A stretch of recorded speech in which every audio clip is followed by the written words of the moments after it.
지식산업센터 입주를 준비하시는 분이라면 오늘 이 영상을 통해서 입주 절차와 임차인 세팅하는 방법까지 확인하실 수 있으실 겁니다. 그럼 지금부터 시작하겠습니다.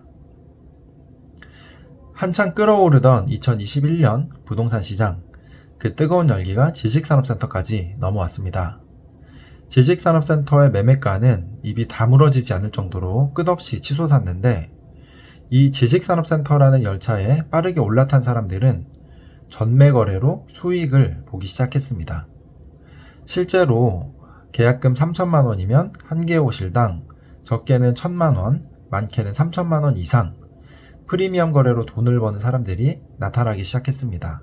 계약금 10%만 있으면 입주하기 전에 프리미엄을 받고 재판매를 해서 돈을 벌 수 있다 라는 이 달콤한 유혹은 이 당시에는 정말 뿌리치기 어려웠습니다. 그래서 이 시기에 마치 뭔가 홀리듯이 지식산업센터를 분양받으신 분들이 정말 많이 계시는데, 이분들은 아무래도 준공 전에 매도할 계획을 가지고 계셨던 분들이라 등기 준비가 전혀 되어 있지 않으신 분들일 거예요. 그렇다 보니 등기를 위해서는 무엇을 준비해야 하는지, 그리고 어떤 절차대로 진행해야 하는지, 또 임차인 세팅은 어떻게 해야 할지 몰라서 고민이신 분들이 많으실 텐데, 이 영상을 통해서 그 궁금증을 해소시켜 드리겠습니다. 건물이 다 지어지게 되면 이제 준공이 되었다라고 합니다. 건물 준공이 완료된 뒤에는 계약자가 분양계약서를 발급해준 시행사에 잔금을 납부하고 등기 절차를 거쳐서 입주를 하면 마무리되는 방식입니다. 이 큰 틀 안에서 몇 가지 과정들만 챙기면 되기 때문에 그리 어렵지는 않아요. 다만 이런 과정들이 처음이라서 조금 생소하실 수는 있습니다. 준공이 되기 전, 그러니까 입주 지정 기간이 다가오면 시행사에서는 입주 안내문과 메시지를 통해서 수분양자들에게 이제 곧 입주를 시작하니까 문제가 생기지 않도록 잔금 준비해 라고 미리 고지를 하고 본격적으로 잔금 받을 준비를 합니다. 입주 안내문을 받았다면 우리도 이제 본격적으로 등기 준비를 해야겠죠. 크게는 3단계로 나누어져 있습니다. 첫 번째는 잔금 대출 심사, 두 번째는 법무사 지정, 세 번째는 잔금 대출 실행 및 입주증 발급과 키수령, 이 세 가지를 진행을 하게 됩니다. 먼저 1단계 잔금 대출 심사를 알아보겠습니다. 우리는 지금 계약금 10%와 중도금 50%를 더해 총 분양대금의 60%를 시행사에 납부한 상태입니다. 계약금은 내가 직접 납부한 것이지만 중도금은 대출을 받은 것이기 때문에 우리가 상환해야 하는 금액입니다. 하지만 중도금을 내 돈으로 직접 상환하는 일은 드물기 때문에 우리는 잔금 대출이라는 것을 이용합니다. 지식산업센터의 잔금 대출은 보통 70% 정도를 은행에서 대출해 주는데, 우리가 잔금 대출을 70% 받았다면 이 70%로 중도금 50%를 상환한 뒤에 담보대출로 전환하게 됩니다. 지금 우리는 계약금 10%와 잔금대출 70%를 받았으니 100%를 채우기 위해서는 추가 20%를 더 준비해야 하니까 이 부분은 주의하셔야 합니다. 잔금대출은행은 보통 시행사에서 보내온 입주 안내문에 동봉되어 오는 경우가 많습니다. 이 은행들은 시행사와 어느 정도 업무 절차가 약속되어 있어서 이 은행들을 이용하는 것이 절차상 편리하기는 합니다.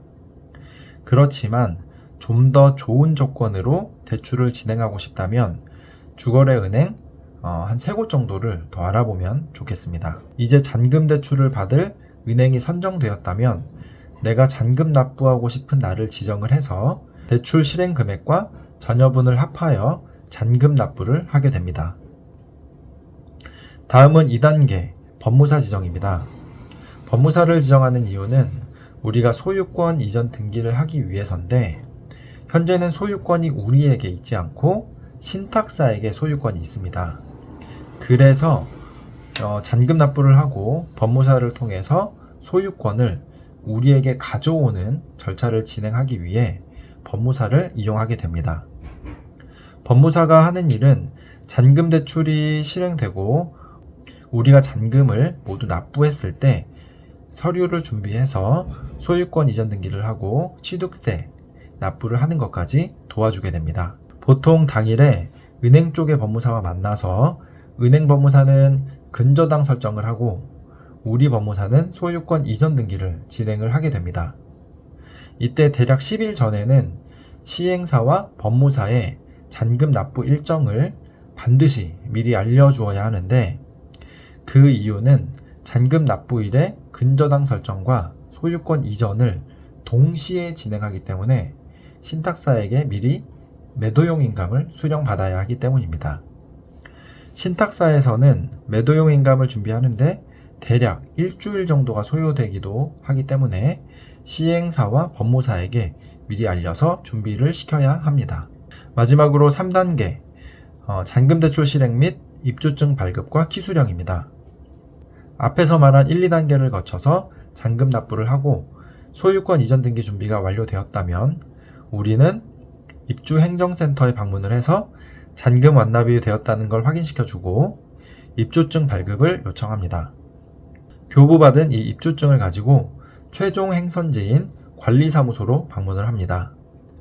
관리사무소로 방문을 하였다면 우리는 입주 초기에 건물 관리를 위한 선수 관리 비용을 예치하고 관리사무소와 관리계약을 체결합니다.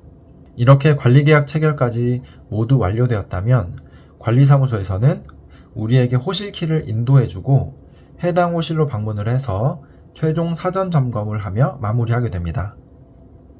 여기까지가 지식산업센터 입주 시에 필요한 절차였습니다. 생각보다 어렵지는 않으시죠? 물론 처음 해보시는 분들은 아무래도 생소하실 수 있어요. 어렵거나 이해가 가지 않는 부분은 댓글로 남겨주시면 답변 드리도록 하겠습니다. 자, 다시 한번 정리해 보겠습니다. 우리는 이 세 가지만 기억하면 됩니다. 첫째, 입주 안내문에 동봉되어 있는 은행 리스트를 비교해서 잔금대출은행을 결정한다. 둘째, 법무사를 지정해서 연락을 하고 스케줄을 잡아서 소유권 이전 등기를 한다. 마지막 세 번째, 잔금 납부를 완료하고 관리사무소에 방문을 해서 키수령을 한다. 이 세 가지만 기억하시면 입주하시는 데는 전혀 어려움은 없으실 겁니다.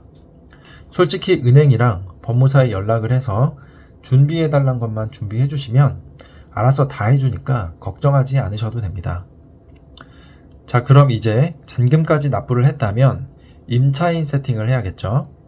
직접 입주하실 분들은 인테리어 진행 후에 입주를 하시면 되는데 투자하신 분들은 직접 입주를 할 수 없으니까 임차인을 세팅해야 합니다. 예전같이 부동산 시장이 나쁘지 않고 경기도 좋아서 임차인이 줄을 서 있으면 문제가 없겠죠. 하지만 요즘같이 불경기일 때에는 임차인 확보하는 것이 만만치가 않습니다. 그래서 임차인을 모셔오기 위해 다른 임대인들과 경쟁을 해야 하는 건 어쩔 수 없는 상황인데, 그 경쟁에서 이길 수 있는 방법들을 몇 가지 알아보겠습니다. 일단은 임차인을 확보하기 위해서는 물건 주변 부동산에 내 물건을 내놓아야 합니다.